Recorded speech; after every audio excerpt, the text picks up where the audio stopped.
Beyond the buzzer, inside the game, this is Sports IQ with Larry Smith.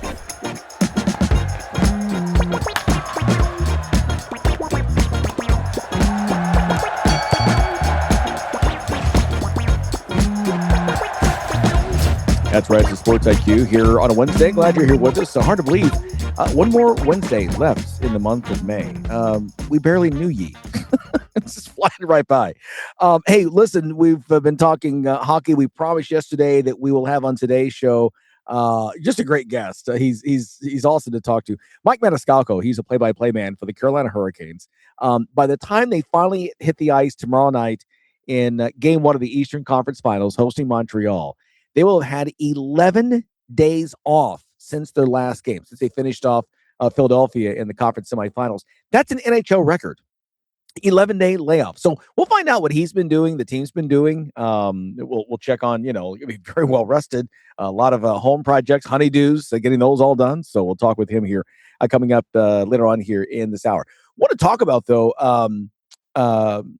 just, these NBA playoffs right now and the NBA finals. And we've talked about the parity in the NBA, right? 7 different champions the last 7 years, and teams that normally are not in the mix. I mean, that includes, to the Toronto Raptors coming through and winning a championship. And they did so in unprecedented style. You had to go back to 1955 to find an NBA champion without a top 10 pick on their roster. I mean, that's how unusual what the Raptors did. So it's been a lot of fun. Oklahoma City is now in there. They've been trying to build this up and get to the promised land, and so they've done that. Now they're trying to repeat right now. We saw the Thunder go down in Game 1 at home in a thriller, and look, with each passing game in these 2026 playoffs, the Knicks now looking like they could be a team of destiny in the NBA. We saw what the Spurs did in the West in Game 1. How about what the Knicks did last night in their Game 1 in the Eastern Conference Finals? Maybe it could wind up being 8 different teams. Let's wait and see what happens here. But the Knicks, they were off almost a week. They actually had a week off after they swept through the 76ers.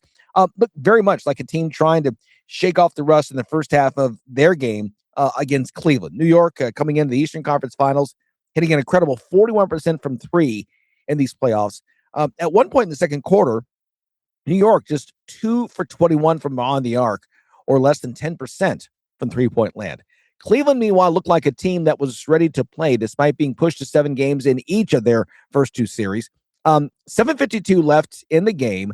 Cavs with a 22-point lead, 93-71. Okay, less than 8 minutes to go. And that's when the Knicks turned it on. New York using an 18-1 run fueled by Jalen Brunson, who made James Harden look all of his 36 years. Brunson scoring 13 points during that stretch to pull the Knicks within 5. With the game tied at 101, Sam Merrill nearly put the dagger in New York's heart. His three-pointer with less than a second left in the game went halfway down and then out, sending the contest to OT. And that's where the Knicks scored the first 9, and then OG Anunoby sealed the deal with the clutch 3 free throws down the stretch. New York had one of the largest playoff comebacks in NBA history. 115-104, the winning Game 1 of these conference finals. New York just at 10 of 32 is where they ended up from three-point range, well off their playoff average, but again, managing to come away with the win. Game 2 of that series back in New York Thursday night on ESPN. Tonight's game is Game 2 on NBC. That's against San Antonio, trying to go 2-0 on the road against Oklahoma City, the defending NBA champs. Now, elsewhere in the association, the Mavericks now looking for a new coach. The Dallas Mavericks firing Jason Kidd as head coach just weeks after installing Masai Ujiri as their new team president. They made this announcement on Tuesday. And here's the quote from Ujiri. Jason has had a meaningful impact on the Dallas Mavericks, both as a Hall of Fame player and as the head coach who helped lead this franchise back to the NBA Finals. We are thankful for Jason's leadership, his professionalism, and his commitment to the team. In my short time here, I've developed an enormous amount of respect for what he has built. He will always be an important part of the Mavericks family, end quote.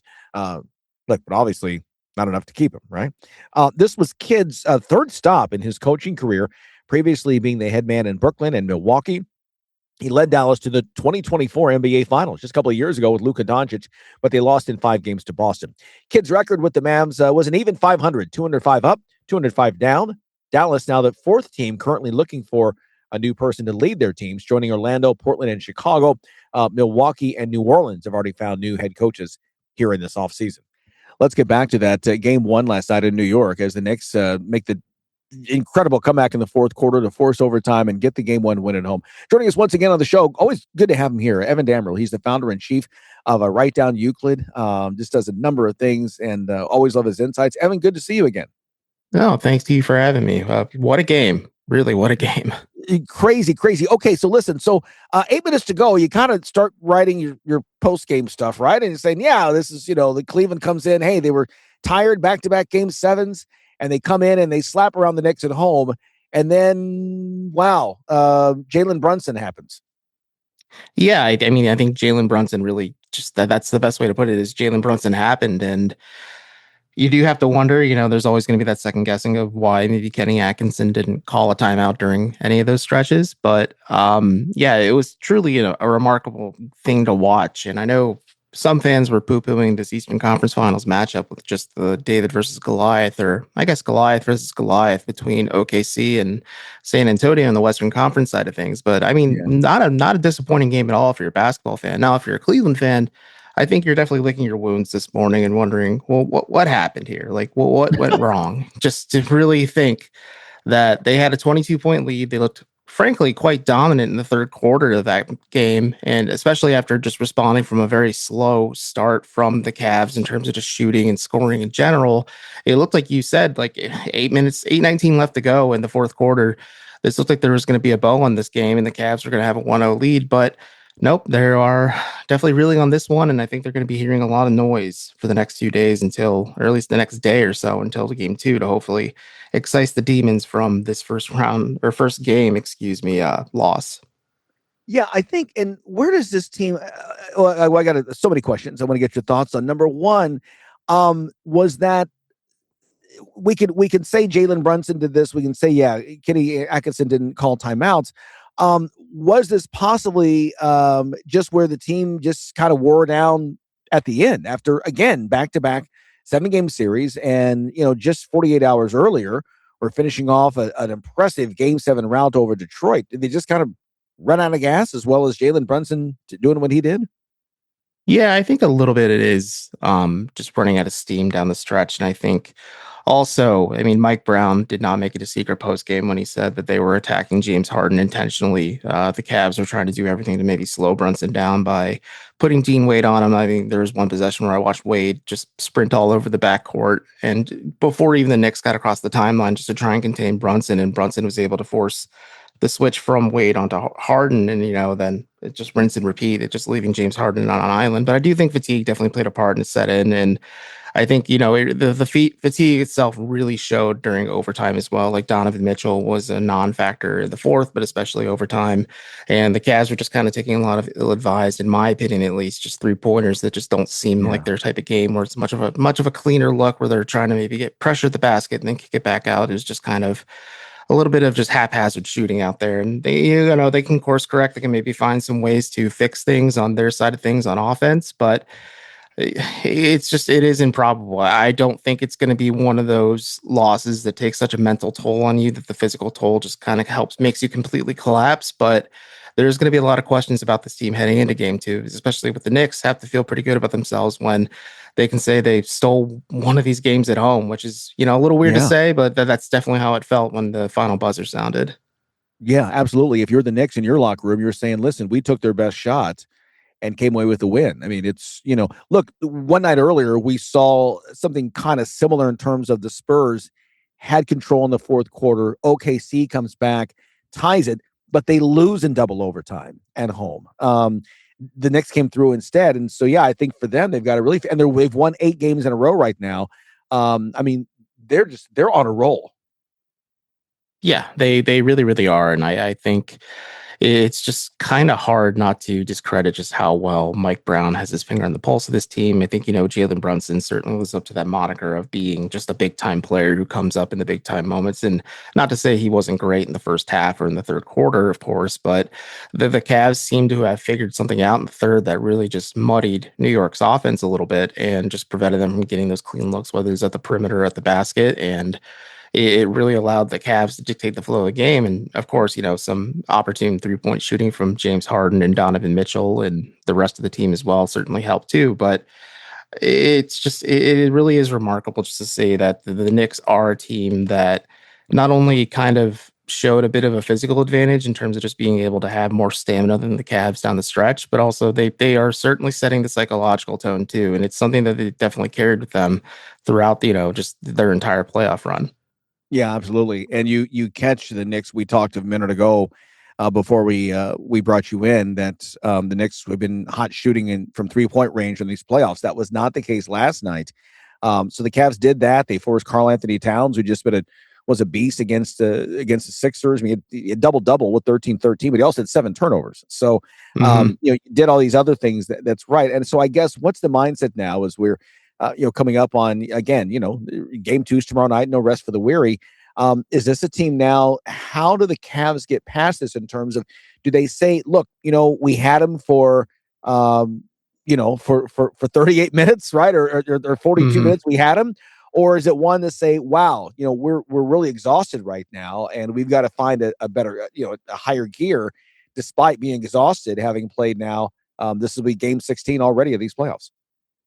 I think it's a little bit of both. I think you can't use fatigue as an excuse because it's just, going to create a bunch of outside noise and narratives that you don't really need. And also, this is a Cavs team that I think is battle tested. I know Jared Allen has said it several times, whether it was against the series against the Raptors or the Pistons. Like, they are definitely tested by playoff heartbreak from years in the past, and also just the push that they've had to kind of internally improve themselves and kind of have that mental and physical edge to handle these things. But I think they're gonna have to lick their wounds a little bit, maybe look at what did work for them, especially in that third quarter, and maybe how they're able to weather the storm a little bit in the first half from poor shooting from either side. But the Cavs are able to have the lead at halftime just despite the poor shooting. I think that's encouraging of itself. And yes, it's a 41 minute game or so sample size, and then things just kind of completely fall apart after that, especially in overtime. And you can't ignore that, of course, but you have to look at the positive with the negative and figure out, like, okay, these are the ways the Knicks are attacking us. Like you had mentioned before, they really negated Karl Anthony Towns on the court, and I think that's really encouraging if you're Cleveland. But you still have guys like OG Anunoby, Mikal Bridges, Jalen Brunson, of course. You have Josh Hart, who's creating problems. I mean, Landry Shamet was a guy I didn't expect to be, a high impact player, especially in overtime for the Knicks. But that's just momentum maybe being on New York's side a little bit too. But I think there is a lot of positive things there for the Cavs to bounce off of and just, really try and dig deep into. And I do wonder if they play with a sense of urgency like they had when they played the Pistons last round, where they were down 2-0, and clearly like they knew this was they weren't teetering on elimination yet, but they go back home in game 3 and they play like it's an elimination game. They play like their season is quite literally on the line. And maybe they have to embrace that mentality a little bit more just because they are tired. They are, dealing with the mental shock of how game 1 ended, and they have to kind of reset the narrative and reset the tone, because if you're heading back to Cleveland, you're going to have friendlier confines, and you have the fans cheering for you instead of against you, which certainly helps, but you need to have a little bit of momentum in your back pocket, because you don't want this to become a series where the Knicks just completely have confidence after winning 2 games against you, especially if game 2 is just more of a rock fight in terms of just offensive production for either team, and the Knicks still find a way to win. So I think the Cavs kind of have to play with that sense of urgency, like, although they're down 1-0, that they have to come out like their season is on the line and really just push towards the edge of just trying to get past some of those, like, mental and physical hurdles that they're dealing with. Yeah. Talking with Evan Damerell, he's the founder and chief of Write Down Euclid. As the Cavs come up short in overtime in game 1 in New York.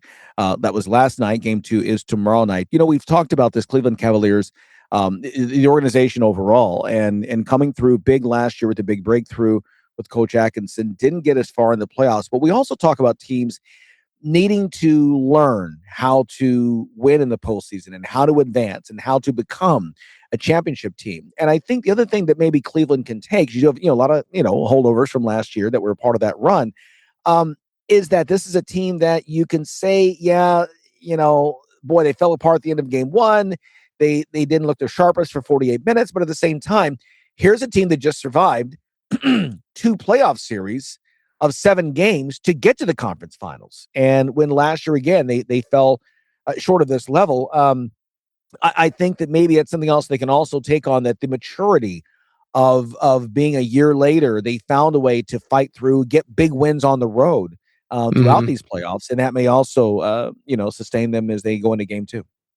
Yeah, I think that's actually 100% correct. I think, in years past, I mean, even against the Pacers, the Cavs, the unfortunate soft label just reappeared for them. And I'm sure injury certainly played a part in that series. Evan Mobley, Darius Garland, Max Strus, DeAndre Hunter. I mean, it was a laundry list of injuries the Cavs were dealing with by the time that series against the Pacers last season wrapped up. But I think it certainly is tough, but I think it just, pressure creates diamonds in these situations. And I'm not saying that this is a team that certainly has championship or bust ambitions. I maybe trading for James Harden kind of accelerates that notion a little bit internally, but I think this is the year where I know everyone heading into the season kind of had the Cavs and the Knicks earmarked as the 2 best teams in the Eastern Conference, and they were going to meet each other in the conference finals. It kind of felt inevitable. And although New York ascended and the Cavs kind of had a bumpy start to start the year, they still ended up in this position. And I think the Knicks have that mental fortitude, and they certainly have that stinging defeat of losing to the Pacers in the conference finals last year. And, the Cavs have finally reached the conference finals for the first time in nearly a decade, and the first time in Donovan Mitchell's career, which is still surreal to say out loud. I was telling my wife about that the other day. She thought I was just pulling her leg, but it's absolutely just paramount that this is still, yes, they are older with James Harden on the court, of course, and with the additions of Dennis Schroeder and other veterans as well.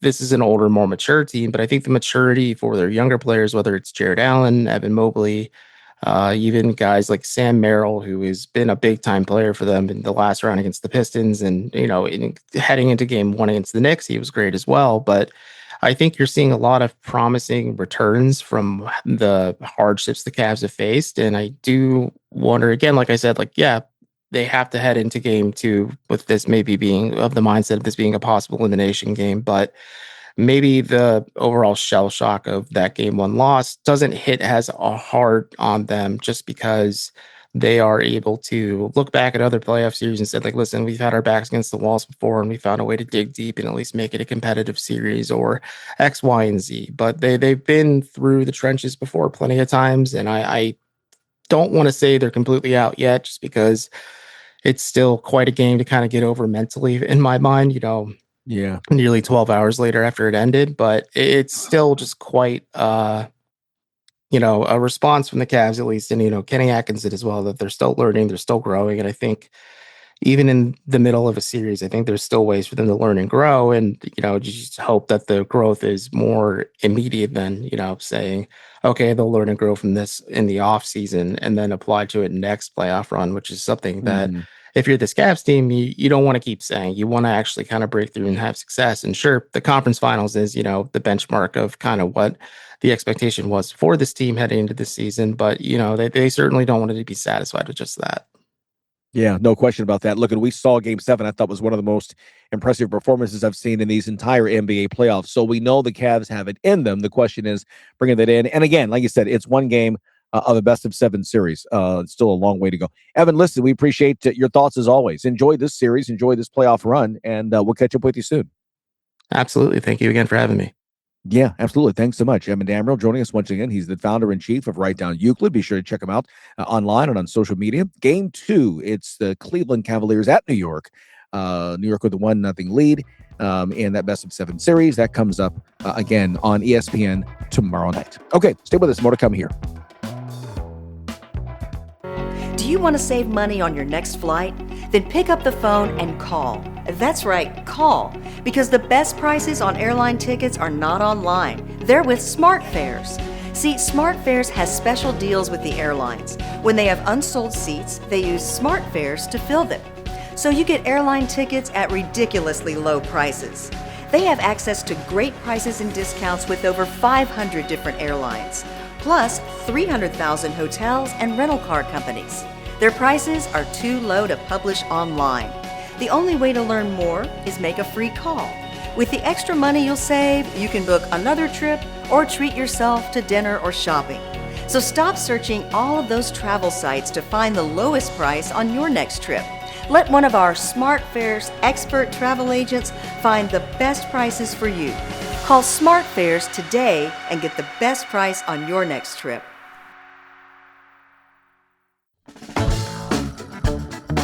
You're listening to Sports IQ with Larry Smith. Welcome back here to the show. Lots more to talk about as we continue here on the Sports IQ. By the way, be sure to give us a follow. You can find this, the podcast version. If you're not hearing us on radio across the country, you can hear us on the podcast version. Spotify, Apple, wherever you go, we're there. Even YouTube, be sure to follow us there. Sports IQ LS. So we appreciate everyone. We are closing in on 300,000 views of our videos here in less than a year. So excited about that. We appreciate you. Listen, some other stories. The NCAA taking a key step towards adding flag football as an official championship sport. A key committee on Tuesday formally endorsing the sport. If approved, the first national championship could be held as early as spring of 2028. It's been a growing sport on the high school level. The NCAA Committee on Access, Opportunity, and Impact formally voted to recommend integration of the sport at its spring meeting. To receive official approval, Divisions 1, 2, and 3 will all have to individually approve legislation to add a championship at each of their levels. It will be formally discussed, by the way, at the 2026 NCAA convention coming up here this summer. RCX Sports and USA Football formally petitioned for flag football to join the Emerging Sports for Women program earlier this year. Okay, earlier this week, Fox TV execs came out and said that they like the Big Ten's idea for expanding the college football playoff to 24 teams. You know, we've had a fresh conversation about this after it appeared to be done at the change in the calendar earlier this year. It's not really a surprise considering that, you know, Fox currently has no piece of the CFP, the college football playoff, but they do have a big fat contract with the Big Ten. So yeah, no surprise there. If you're looking for a reason why Fox is looking to expand the CFP, and well, reason one, if the playoff, if they want a piece of it, and the only way to get a piece would be expansion to take place. But hey, Fox, if you're so keen on the college football, why did you not submit a bid when the 12-team format was up for bid and ESPN locked it up until the 2030-31 season? Okay, the other reason they'd like to expand the CFP might be regular season rankings. Despite being home to the conference that has won the college football title the last 3 years, Fox's TV ratings continue to lag behind ESPN. Interesting story there. Now, in a story in The Athletic this week, Stuart Mandel, our former colleague at CNSI, broke it down like this. Last season, ESPN, ABC, the two combined, because, you know, they're partners, aired 10 games prior to the CFP that earned at least 10 million viewers. Another 24 games reached at least 5 million. So how did Fox fare with its contracts with the Big Ten and the Big 12? Well, last year it aired 3 games with at least 10 million viewers and only 2 others that topped 5 million. Now, part of the reason for that is the Big Ten and Big 12 have been unwilling to schedule big-name non-conference games during the month of September, and they have no early season conference games to fall back on. So, in fact, if you look at the schedule for week 1 for the upcoming 2026 season, Fox could be looking at a big noon marquee matchup of something like Western Michigan versus Michigan, or Ball State in the Horseshoe against Ohio State. Games you have to figure would be over at halftime. Let's be honest, unless you went to school at one of those two or have somebody going to school at one of those two universities, very fun universities, you'd have very little interest in watching. Let's just be honest about that. So what does ESPN have that first week? That they have Baylor versus Auburn at 3:30 that day, Clemson, LSU, the debut of the Lane Kiffin in Baton Rouge at 8 p.m. Now, which way are you watching if you're a college football fan? Yeah, we know the answer. The battle isn't over, but right now it's ESPN SEC with a sizable lead over Fox, Big 10, Big 12 in the battle for the next round of college football expansion. All right, more to come after this. You're locked in to Sports IQ with Larry Smith. We were talking yesterday about the Carolina Hurricanes and all the things they could get done during this NHL Stanley Cup playoff record 11-day break during the playoffs. Shaking off the rust now, if you will. And tomorrow night they are back. Montreal coming in for game one of the Eastern Conference Finals. Joining us once again, North Carolina Sportscaster of the Year, Mike Maniscalco. He is the play-by-play man for the Carolina Hurricanes. Mike, what has this been like for you? 11 days after the, you don't get 11 days off once the puck drops in October, right? I mean, what's it been like to try to just stay focused, stay in the game, waiting for an opponent? No, the joke is NHL stands for no home life once they drop the puck at the start of the season.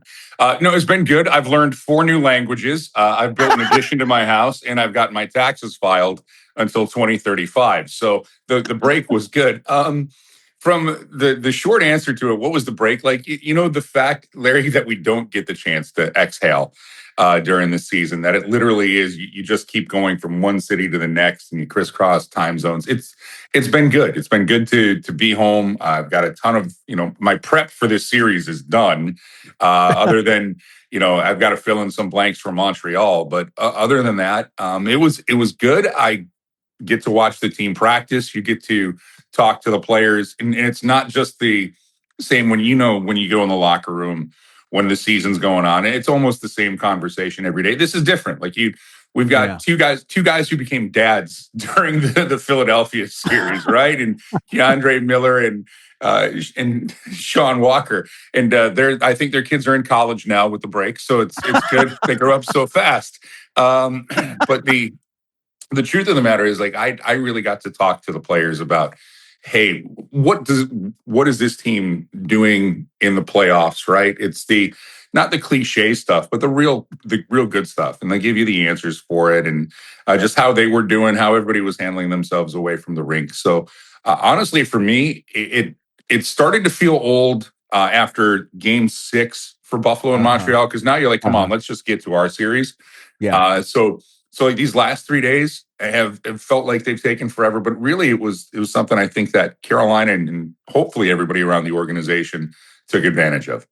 Yeah, I hope so. And the thing is too, there's no playbook, there's no manual to say what you can do for this. We have never seen this kind of layoff. What do you anticipate from this team when they do hit the ice tomorrow night and finally get back to live action with the Stanley Cup Finals berth on the line?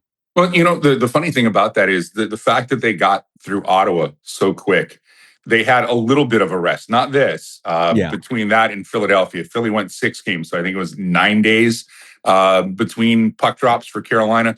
So they got into this is how we're going to handle it, and that worked, and to keep the players fresh. So what do I expect? I expect a fresh Carolina Hurricanes team that's going to get to their game early. Now, the hands, everybody talks about rest versus rust. I think that maybe the hands might not be there because you can practice, and as hard as Rod Brind'Amour has had this team practice, and there's been some practices, guys. It's felt like training camp, not like you're in the Eastern Conference Final. But, and it's just to keep that level up of what's expected for the team. But the funny thing for me is the Canes have been so good defensively in the way that Rod Brind'Amour splits up the groups when they do a little bit of a scrimmage or when they're running their drills. You have your best D going up against your best offensive players. So that's, we can give the great coach speak of it's, iron sharpens iron, and man sharpens man. But they've been going against, Carolina is going against some of the best defensemen and some of the best defensive lines that are out there, just like their defensive core going up against some really good offensive lines. Now, of course, it's not a game, but I think they're going to be prepped and ready for it. So maybe the first period, the timing might be off a touch from Carolina, but I expect them to outskate Montreal and do all the things that we've seen them do to Ottawa and Philadelphia to Montreal when we finally get to puck drop. I think that the first period might be a little bit even. Maybe Montreal has a little bit of the adrenaline because you win in overtime, game 7 to advance. But I just think that Carolina, as the game will wear on, those fresh legs will start to wear down Montreal. That's what I'm anticipating for game 1. Yeah, Canadians and Hurricanes, Game 1, the Eastern Conference Finals tomorrow night. Talking with Mike Maniscalco, voice of the Carolina Hurricanes. Coming off this other series right now, you mentioned going 7 games, needing overtime Monday night. Montreal finally taking down Buffalo. What a year for the Sabres. We do want to acknowledge, of course, you are a Buffalo native. You're a Carolina guy now. What was that like, though, in your household to see the team? Okay, so they didn't get past the second round. But considering what this franchise has not been able to do in the past decade plus, this was a big year for them and something they can now build on. There's something in the one thing I like about your show, Larry, we can talk about it's not a failure when these things happen. I think somewhere down the line, we lost what's a good season if you don't win the title, right? I mean, I remember growing up in the 1980s, being a Yankees fan wasn't as fun as it was in the 90s. That's for sure. Right. I mean, I'm like, just get near the playoffs, just have a winning record. And I think now the reset for there, and I'm a big fan of the league, right? I want to see certain teams do well. Yeah. I've got a lot of friends, I've got a lot of family who are still back in my hometown. And, in the early part of the season, when the Sabres started getting good, they kept asking me because the Canes first off, the Canes were in the wilderness before this 8-year run. They went 9 years without the playoffs. And, a lot of post games going, well, it was close and, 2 bounces this way. Yeah. To tell my friends, to tell the fans up there, this team is not only knocking on the door, they've opened it up right now. They know what it's going to take to get through and get back. Not saying it's going to be a cakewalk, but overall, for me, I can separate now. This is my job, and for friends and family, father-in-law and things like that. You're like, hey, brother-in-law, sister-in-law. You're just like, hey, you got to take a look at where this team was and what they did. And it's funny because there's a similarity to the Hurricanes from 8 years ago where the Canes kind of came out of nowhere. And, they were on January 3rd, I think third from the bottom, and then made it to the Eastern Conference Final and got swept out by Boston. And, that's a bitter pill, but you've got to be like, hey, look at where it was and just enjoy this ride. Don't look back on the very end. Look back at the right now, and there's a lot of positives to it. And there's a couple of teams right now that I'm taking a look at. Philadelphia, getting swept out in the second round is kind of in that similar situation where, this was a team nobody was expecting much from in the Eastern Conference. And here they are. And I'm watching Montreal. And look, I'm picking Carolina, not just because they helped me pay my mortgage, but I just think Carolina's the better team. Right. But so if Montreal loses, I'm like, look at what they've done. Now they've moved past where they were a year before. So all these young teams are starting to really find their way through it. But for Buffalo, they got a really good mix. The question is, they've got a couple of things they've got to get answered to move on and see if they can maintain this level. The way that a team, and where I'm very fortunate, a team like Carolina has figured out, identified, these are the players we keep, we build around. And now it's that culture, that core that you have to keep coming back. And the hardest thing in sports, guys, is consistency. And, everybody wants to ask, what's the secret for Carolina? Consistency is the secret. They play the same way every game. And so that's why going into this series, I'm not worried. It's funny. Great teams, and this is going to sound like hyperbole. And man, I'm giving you a long answer. But no, you're good. But great teams rarely worry about what the opposition does. They only worry about what they do. The opposition has to worry about stopping them because we know what we can do. And that's where great teams are. And that's why this year, everybody keeps asking me about what's different for Carolina. I don't think that and this isn't conceit, this isn't arrogance. I don't think that they're as concerned of what the opposition does this year as much as maybe they would have been in years past. Now it's we're just concerned about it. And that's what you learn, like when you go through this. We take care of our business and the rest will take care of itself. Yeah, well said. Could not have said it better. You're exactly right. That's part of the mark of being a great team, when you have the confidence, the maturity, the experience to know that, if you're a younger team just getting going, you're worried about, well, gee, what about this? What about that? When you've been there and you've done that, you know who you are and what you are. It totally changes. And I think the great dynasties, you think about that. We've talked about, the other night, the Spurs and how that's a new team. But boy, there's just a culture around that organization And all these, the retired guys stay in the area, they stay connected to it. And so there's just this DNA that's built into it. And so you're exactly right. We see that now with Carolina. So this is a team that has blown through the first 2 rounds here. Look, I'm not trying to take down Montreal, but again, like you said, Carolina, they're the veteran team. Boy, they're really good. They're really deep. What concern do you have for this conference final matchup in regards to Carolina? And Jakob Dobish or Jacob Dobish, the netminder for Montreal, we've seen goalies come in and carry teams to not necessarily a cup all by themselves, but around they're going to steal a game or two. And this is, whenever you do, no disrespect. It feels like I'm going to disrespect somebody. But you go back in that first round, Linus Ullmark for Ottawa was outstanding. Dan Vladar was really good against Pittsburgh, and he was very good against Carolina. But I would be a little bit worried about Dobish because of how he's playing and the confidence that he has. And then I remind myself, let me look at where the Carolina Hurricanes are. Oh, Frederik Andersen's putting up the best numbers of any goaltender in the postseason right now. So the one edge where I would have been like, here's a hot goalie and this 22-year-old, and sometimes the ignorance of youth, guys, if we could go back, oh my God. But what you don't know, what you're supposed to know, sometimes helps out. That's why I think one of the big things this year in the NHL postseason is how come the road teams keep winning?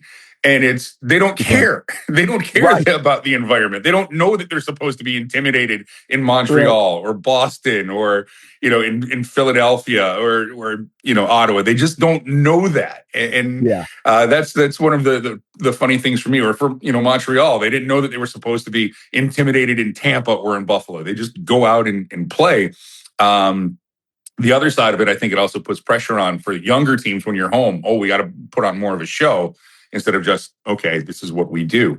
The other side of it is you've got a top line in Montreal that has been really quiet 5-on-5, and Nick Suzuki, Juraj Slafkovsky, and Cole Caulfield. You can't for this long think that they're going to be this cold. That talented group that they have. Their power play is something that's frightening, and the Canes have taken a lot of penalties this postseason. So those are the concerns that I would have for that series. That being said, these were concerns going into Ottawa, going into Philadelphia, and Carolina answered those questions. Yeah, no question about that. Want to get your thoughts very quickly on the West Finals. We've got Colorado and Vegas. Your thoughts on that series? Everybody thinks that it's almost a foregone conclusion that it's going to be Carolina and Colorado in the final. I am going to co-sign. I think that's what it's going to be, but it's not going to be easy for the Avalanche. This is a Vegas team that has built a pedigree of winning. They are really good up front. Although Vegas not having Mark Stone for this series, he's the outstanding defensive winger, but they've got depth up front. It's not kind of in the situation where if Colorado was to lose one of their talented wingers, would that be as much of a blow for what Vegas is going through? Vegas is going to give them a show because it's what they do. But I think at the end, it's just Colorado's a little bit too deep. I just have a little bit more belief in what Colorado has up front. That's not taking anything away from the Golden Knights. One thing, though, that Vegas likes to do, has a franchise gone from everybody loves them to a villain quicker than Vegas, and they love the back hat. I mean, they love. I mean, the black hat. They love it. They love it. Yeah, we're the say hello to the bad guy. They don't mind it at all. Yeah. And I think there's something to be said for teams like that. And again, they're dangerous up front. They have a lot of good players. This is going to be a series. I don't think it's going to be a walk. I'm pretty sure that's a minimum of 6 games going in the West with those two teams, because Vegas, their only question mark is in goal. It's a big question mark.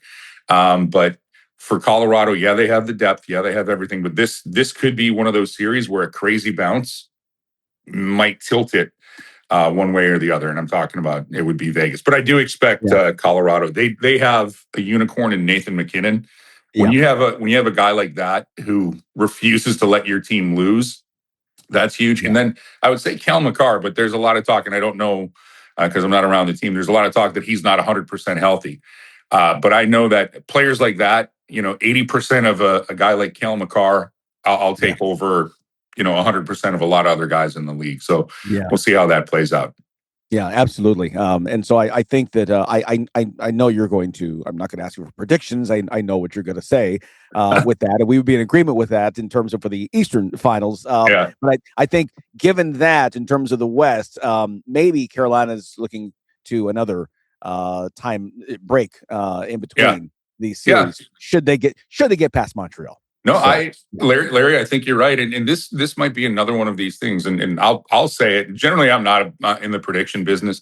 I think Carolina is going to win this, and I think they're going to win it rather quick. And that's not disparaging anything that Montreal has done. This just comes down to matchups, and I know that people will point out quickly that Carolina lost all 3 games in the regular season to Montreal. There's one thing about the regular season where, we can make it hold water or I can dump it out real quick. There's a lot of situations that go into these games. Like, did you cross time zones? Was one team on a road trip? Was, what happened the night before? Who was in the lineup? Like, you got to do the dives, especially in hockey, when you take a look at the regular season, because I'm usually the first person to tell you regular season, once you get to the playoffs, doesn't mean anything. Some instances it can. In this one, I think Carolina is just throwing that out the way that they've played, because every game against Philadelphia went to overtime in the regular season and was really close. And we saw how Carolina played it. And those games were close against Philly, for the most part. But I think Carolina gets this done quickly because they have too much. They're a deeper team. You saw what Buffalo was starting to do against Montreal with their depth.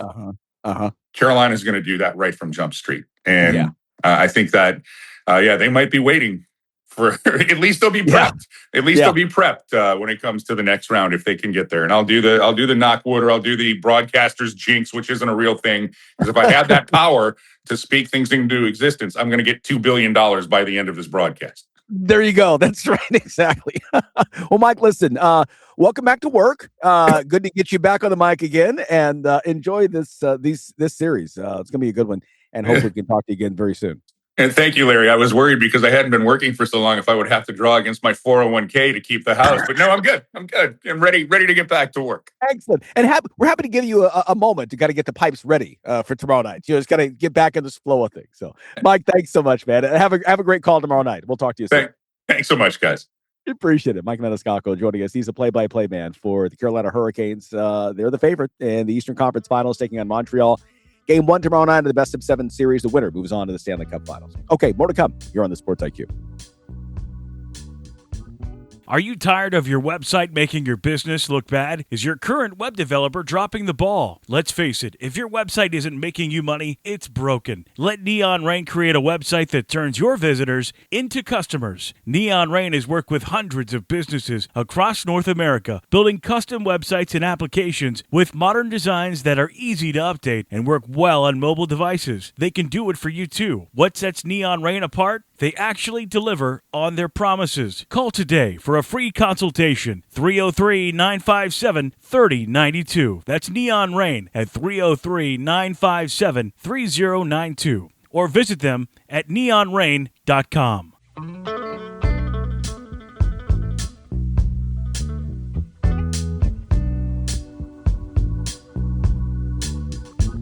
Man, great conversations there with Mike. Talking to him, I can't wait to watch the puck drop on this one tomorrow night. Hurricanes taking on Montreal. Producer Tony joining us now, and man, we have been chomping at the bit to talk about this game 1 of the next Cavs series. Look, if we were saying at the very top here, if this is any indication, this Final Four, if you will, and the NBA is going to be really just a thrilling next week or so as these 4 teams battle it out. This has been just fantastic basketball played by all 4 teams.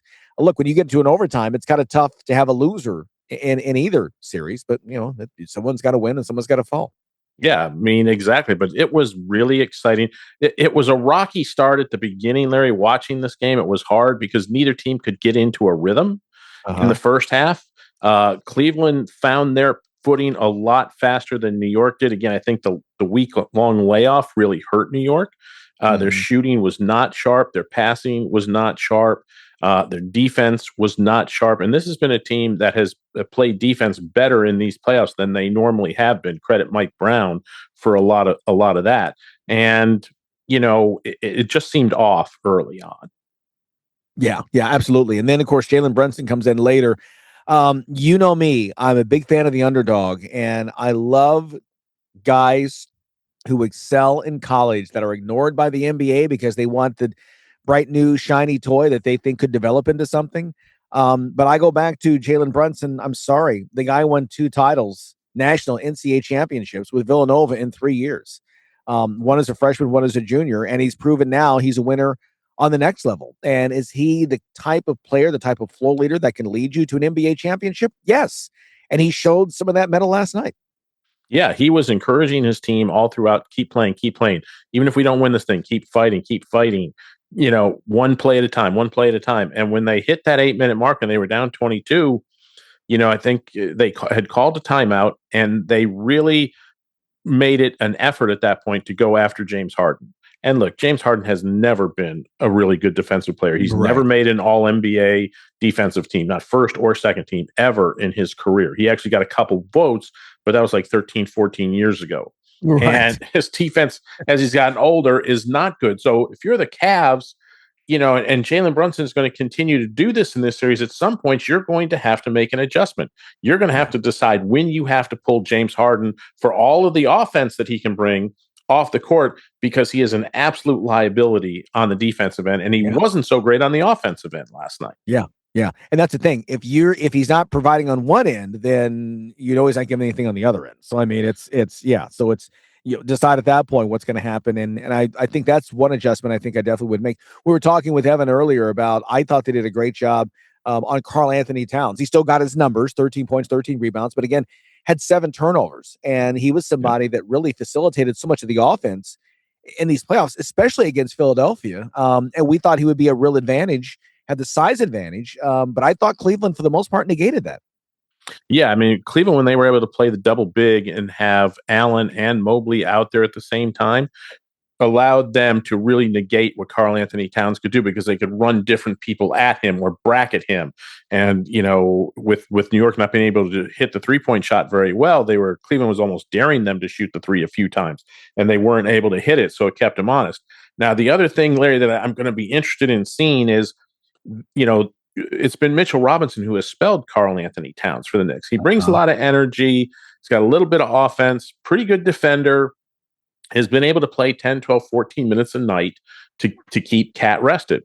Well, the Cavs came with the Hack-a-Mitchell, kind of reminiscent of the old Hack-a-Shack theory, and they started it in the second quarter, and they kept sending Mitchell Robinson to the line. And Mitchell Robinson is not a good free throw shooter. He's averaging like 38% in these playoffs from the free throw line, and he was brutal last night. It kept the Knicks from getting into any kind of rhythm in the second quarter. Yeah. The Cavs knew exactly when they could do it, when they would get punished with a free throw and New York keeping the ball if they did it again, and they stopped at that point. But, and that's the last 2 minutes of the quarter. But in that last 2 minutes, Mitchell couldn't go and set a screen, because the first time he did, boom, they fouled him right away, and that's legal in that sense. If he's there near the ball, they can do the foul, and it's not a penalty. So I'm interested to see how that plays out. Do you play Mitchell Robinson less? Does that put more pressure on Karl Anthony Towns to stay out on the floor? How is that whole thing going to play out? Because look, it's not like this guy's going to suddenly develop a free throw shot and be able to hit 60, 65, 70%. It ain't going to happen. Right. If it hasn't happened to this point, it ain't going to happen overnight. So, right. Yeah, exactly. And you're right. And the thing is, that changes your whole offensive philosophy in that, in terms of what the Knicks are trying to accomplish when he's in the game. You're exactly right. Game 2 of that series again tomorrow night. Game 2 of OKC and the Spurs coming up here tonight on NBC.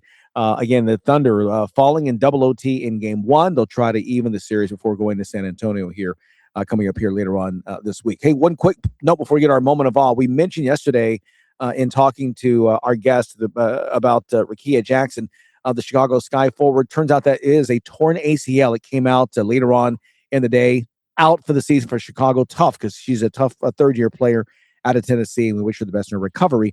Too bad there for that Chicago Sky franchise in the WNBA. Okay, our moment of awe is up next. Those old golf clubs sitting in your garage right now, there's a good chance they're worth real money. That driver you replaced, those irons you upgraded, even that putter collecting dust. Golf Roots lets you trade them in for cash or credit toward your next set. And right now, Sports IQ listeners get exclusive offers. Take $20 off any order over $100 with code SIQSALE, or get a 15% bonus on your trade-in value with code SIQTRADEIN. That means the clubs in your garage could be worth even more. Golf Roots is on a mission to make golf more accessible, offering high-quality, pre-owned name brand clubs for every skill level. And if you're just starting out, the Just the Roots starter set is one of the most affordable ways to begin, with full trade-in credit when you're ready to upgrade. So don't let your old gear sit there losing value. Go to golfroots.com and see how you can start or upgrade your golf journey today. Use code SIQSALE for $20 off or SIQ trade-in for 15% extra when you trade in your old clubs. That's golfroots.com. Golf Roots.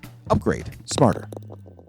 Okay, we've reached now the time for today's moment of awe. It was 106 years ago this week, a massive gambling sting at Chicago's Wrigley Field. It's back when the venue was simply called Cubs Park, back before Wrigley got involved.